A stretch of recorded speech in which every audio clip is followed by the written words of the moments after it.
গরুকে রাষ্ট্রমাতা ঘোষণার দাবি জানিয়ে এবার মোদী সরকারকে সময়সীমা দিয়ে দিলেন ভারতের উত্তরাখণ্ডের শঙ্করাচার্য স্বামী অভিমুক্তেশ্বরানন্দ সরস্বতী। আগামী 17ই মার্চ অর্থাৎ 23 দিনের মধ্যে সরকার যদি এই ঘোষণা না দেয় তাহলে বড় আন্দোলনের হুঁশিয়ারি দিয়েছেন তিনি। হিন্দু সংগঠনগুলো দীর্ঘদিনের দাবি গরুকে রাষ্ট্রমাতা ঘোষণা করা হোক।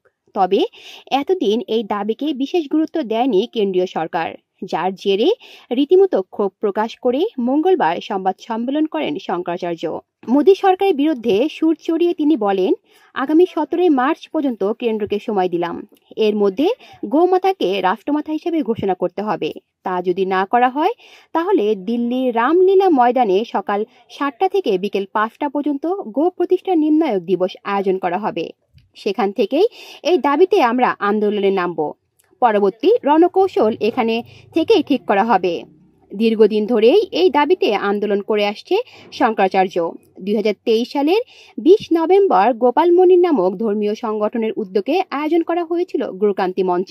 সেখানে 4 শঙ্করাচার্য পীঠে সমর্থনে শুরু হয় এই আন্দোলন।